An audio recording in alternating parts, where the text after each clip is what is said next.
सुप्रभात बच्चों, मैं आपकी हिंदी की टीचर हूँ। आज हम क्लास 8 के पार्ट 3 महिलाओं का बैंक पढ़ेंगे। बच्चों, किसी भी समाज की उन्नति में महिलाओं का योगदान होना और महिलाओं का शिक्षित होना बहुत ही जरूरी है और इसके साथ ही उनको आर्थिक रूप से मजबूत होना भी जरूरी है। ऐसा ही विचार करते हुए जो है कितने लोगों ने महिलाओं के बारे में एक बैंक बनाने के बारे में विचार किया, महिलाओं के बैंक के बारे में प्रस्ताव रखा। ठीक है, और इस पाठ में कुछ ऐसा ही इसकी जानकारी हम लेने वाले हैं। पाठ की शुरुआत करने से पहले हम जानकारी लेते हैं। चलिए शुरुआत करते हैं। किसी भी समाज की उन्नति के लिए उस समाज की महिलाओं का शिक्षित होने के साथ आत्मनिर्भर होना बहुत जरूरी है और इसके लिए आवश्यक है महिलाएं स्वावलंबी और आर्थिक रूप से सुदृढ़ हो। यानी कि महिलाओं का शिक्षित होना, आत्मनिर्भर, अपने ऊपर निर्भर होना बहुत जरूरी है। वो कैसे होगा?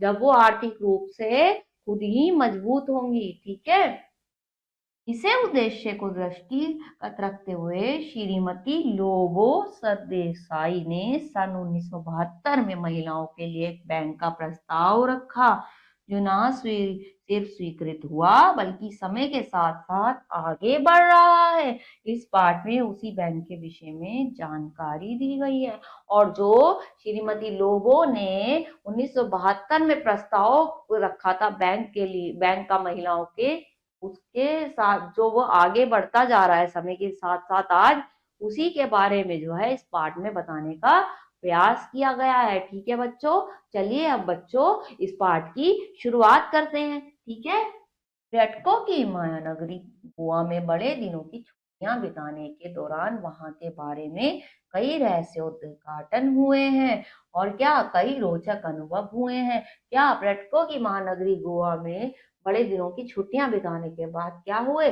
कई सारे जो है अनुभव हुए हैं। किसको? वो बदली जो जिन्होंने प्रस्ताव रखा है, जिसके बारे में ये लिखा है। ठीक है, उन्हीं में से एक था पणजी स्थित विमेंस कॉर्पोरेटिव बैंक से परिचित होना। क्या? पणजी में एक विमेंस कॉर्पोरेटिव बैंक था, उसके बारे में जानकारी मिलना, वही जो है उनमें से एक अनुभव था। ठीक है, मैं कैमरा कंधे पर लटकाए पणजी की सड़कों पर टहला रही थी। और क्या कर रही थी? मैं टहल रही थी कैमरा लेके। कहाँ? पणजी की सड़कों पर। कौन? जो लोगों हैं, ठीक है, उनके बारे में वो अपना लिख रही हैं। हर 4-5 दुकानों में एक दुकान काजू किशमिश की दिखाई दे रही थी। अचानक उन्हीं दुकानों के बीच दिखाई एक क्या दिखा दिखा एक दुकाने वाला sign board, women's corporative bank. और उन काजू किशमिश दुकानों के बीच में एक चौंकाने वाला साइन बोर्ड दिखा, जिसमें क्या लिखा था?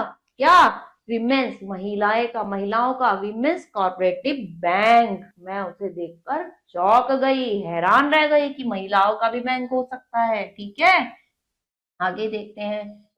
इससे पहले गोवा की गलियों में औरतों में चीनी, संतरे और लौंग इलायची बेचते देखा था। क्रिसमस और नए साल की पूर्व संध्या पर नाचते थिरकते भी देखा, पर केवल महिलाओं के नाम पर उन्हें बैंक सरीकी संस्था चलाते देखने की तो कल्पना भी नहीं की थी। मैंने इससे पहले महिलाओं को चीकू सड़कों पर सामान बेचते हुए देखा, नाचते थिरकते हुए देखा, लेकिन आज तक कभी महिलाओं के लिए जो अलग से बैंक है वो चलाते हुए कभी भी नहीं देखा था, इसलिए मैं हैरान रह गई थी। ठीक है, मैं तुरंत उस बैंक के भीतर पहुंची। मैंने देखा सभी काउंटर पर केवल महिलाएं ही काम कर रही हैं।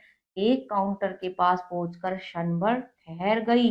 काउंटर के उस पार कार्यरत महिलाओं को लगा कि मैं नया खाता खुलवाने आई हूँ।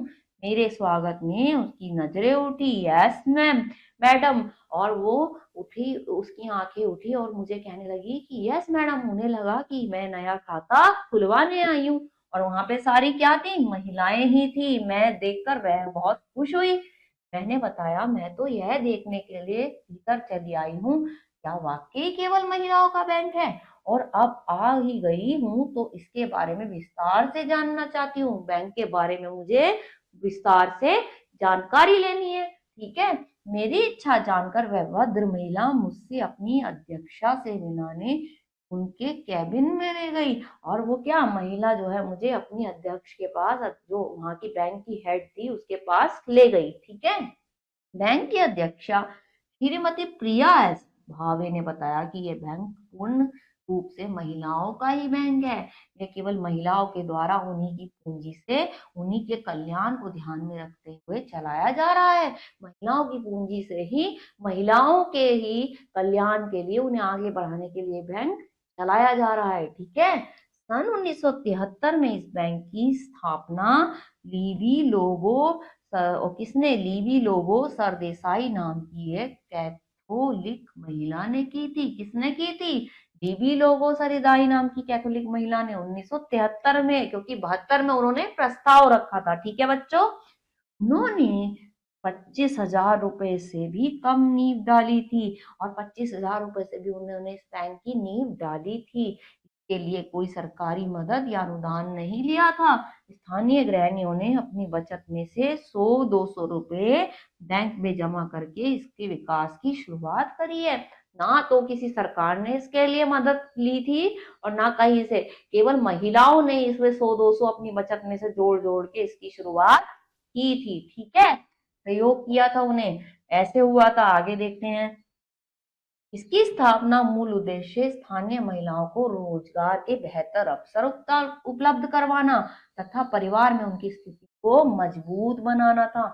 इसका उद्देश्य था कि महिलाओं को रोजगार देना और परिवार में उनको मजबूत जो है क्या, परिवार में उनकी जो पारिवारिक स्थिति है अगर कहीं मजबूती नहीं है तो उसको मजबूत बनाना था। गोवा में स्त्रियां अचार, मसाले, पापड़ जैसे छोटे पैमाने में कई रोजगार करती थी। बैंक द्वारा ऋण मिलने से उनके लिए अपने व्यवसाय को बढ़ाने में अनेक अवसर खुल गए, और बैंक खुल गया तो उन्हें अपने रोजगार बढ़ाने के अवसर भी मिल गए। ठीक है। शुरू में बैंक में केवल 4 महिला कर्मचारी थी, आज संख्या दर्जनों में है। उन्होंने बताया शुरू में जब बैंक खोला था केवल 4 महिलाएं काम करती थी, आज संख्या दर्जनों में है, जिसकी गिनती नहीं है। ठीक है। आगे देखते हैं। बैंक में 8 निर्देशिकाएं हैं और एक अध्यक्षा। महीने में 1 या 2 बार बोर्ड की बैठक होती है जिसमें बड़े ऋण के निर्णय लिए जाते हैं। अध्यक्षा को अपने विवेक से केवल 5,000 तक ऋण लेने की अधिकार है, और अध्यक्षा को अगर ऋण लेना है अपने विवेक से तो केवल 5,000 तक के ऋण लेने के ही अधिकार है। पहले केवल शादी, ब्याह और कारोबार के लिए ऋण दिए जाते थे, पर अब भवन निर्माण के लिए भी बड़ी तादाद में ऋण दिए जाने लगे हैं, और अब घर बनाने के लिए भी उधार जो ऋण है, लोन दिए जाते हैं। ठीक है। आज बैंक के पास अपनी 2 करोड़ रुपए की पूंजी है और लगभग 5,000 महिलाएं इसकी शेयर होल्डर हैं। तो 5,000 महिलाएं इस बैंक से जुड़ी हैं, जिनके पैसे इस बैंक में हैं। ठीक है। गोवा के अन्य शहरों में भी इसकी शाखाएं खोलने के लिए प्रयास किए जा रहे हैं, और रिजर्व बैंक से मदद लेने के लिए खतो किताब भी चल रही है, और रिजर्व बैंक से मदद लेने की भी तैयारी चल रही है। उसने मुझे, महिला ने, जो बैंक की मैनेजर ने, उसने ये सारी बात बताई। ठीक है। आगे देखिए। सिया जी की बातों से भरपूर आत्मविश्वास टपक रहा था। देखने में आकर्षक युवा महिला पूरी तरह अपने काम में समर्पित थी। मैं सोच रही थी शायद यह गृहस्थी के बोझ से मुक्त हो। आखिर जिज्ञासावश मैंने धीरे से हंसी, और मेरा विवाह 18 साल की उम्र में ही हो गया था। मेरे पति डॉक्टर हैं, पर किशोर आयु के मेरे 2 बच्चे हैं। उन्होंने बताया कि मेरे पति जो है डॉक्टर हैं, और क्या, किशोर अवस्था की आयु के मेरे बड़े बड़े बच्चे भी हैं। ठीक है। घर गृहस्थी भी देखती हूँ। यहाँ काम करने वाली सभी महिलाएं गृहिणियां हैं। उन्होंने कहा यहाँ काम करने वाली बाकी सारी महिलाएं भी ऐसे ही मेरी तरह गृहिणियां हैं। इन्होंने खुद अपने प्रयासों और लगन से काम सीखा है। मैं पिछले 5 सालों से इस बैंक से जुड़ी हूँ। मेरे पास भी बैंक की कोई ट्रेनिंग नहीं थी, पर कड़ी मेहनत और लगन के बल पर मैंने सब सीख लिया। उसने ऐसा बताया। ठीक है। उसने अपनी मेहनत करी कि जो उसके बल पे सब सीख लिया, जबकि कोई ट्रेनिंग नहीं थी। मैंने गोवा से बाहर मुंबई, पूना आदि शहरों में जाकर बैंकिंग का प्रशिक्षण प्राप्त किया और अपने काम को पारंगत हुई, और फिर मैंने धीरे धीरे बाहर से जाके ट्रेनिंग लेनी शुरू करी और अपने काम में बहुत आगे बढ़ गई। ठीक है। आगे देखते हैं। बता रही है इस बैंक की स्थानीय महिलाएं कितनी लाभान्वित हुई है। यह बताते हुए बोली, आज से कुछ साल पहले जो महिलाएं सड़कों के किनारे अपना सामान छोटी छोटी टोकरियों में या जमीन पर फैलाकर बेचा करती थी, अब उनके पास अपनी दुकानें हो गई हैं। जो पहले सड़कों पे सामान लगाती थी, उनकी अपनी दुकानें हो गई हैं। उन्होंने अपने व्यापार को बहुत बढ़ा लिया है। सबसे बड़ी बात यह है कि इससे परिवार में भी उनका रुतबा ऊंचा हो गया है, और इससे परिवार वाले भी उनकी अच्छी जो है इज्जत करने लगे हैं, क्योंकि वो अपने घर में भी सहयोग करने लगे हैं। उनकी वजह से घर की आर्थिक स्थिति भी मजबूत हो गई है। ठीक है, आगे देखते हैं क्या कह रही है। चेहरे पर स्वाभिमान का भाव लाते हुए दीक्षा बोली, जब महिलाओं के अपने हाथों में परिवार की वित्तीय व्यवस्था पर नियंत्रण आ जाता है, तो उनकी स्थिति अपने आप ही बेहतर हो जाती है। उन पर किसी किस्म के जोर जबरदस्ती या शोषण की संभावना नहीं बचती। और अगर महिलाओं के हाथ में ऐसी वित्तीय व्यवस्था आ जाती है, तो उनके साथ क्या किसी तरह की जोर जबरदस्ती या शोषण नहीं हो सकता, उसकी संभावना नहीं बच सकती। इसलिए महिलाओं को कैसा होना चाहिए, अपने आप में स्वावलंबी होना चाहिए, अपने आप में मजबूत, आर्थिक रूप से मजबूत होना चाहिए। ठीक है, ऐसा बताया। गोवा में औरतों की स्थिति बयान करने के उद्देश्य से उन्होंने कहना जारी रखा, यहाँ औरतों पर किसी प्रकार का दबाव नहीं है। उसने बताया, यहाँ की औरतों पर किसी प्रकार का दबाव नहीं है, वे हर क्षेत्र में पुरुषों से कंधा मिलाकर चलती हैं। ईसाई और हिंदू समुदाय में सद्भावना और सामंजस्य है। ईसाई और हिंदू समुदाय में क्या है, सद्भावना, एकता और सामंजस्य है। खान पान और पहनावे के अलावा दोनों के तौर तरीके लगभग एक सही हैं। खान पान और पहनावे के अलावा दोनों के बाकी तौर तरीके सब एक जैसे हैं। ठीक है, जितनी स्वतंत्र कैथोलिक महिलाएं हैं, उतनी हिंदू महिलाएं भी।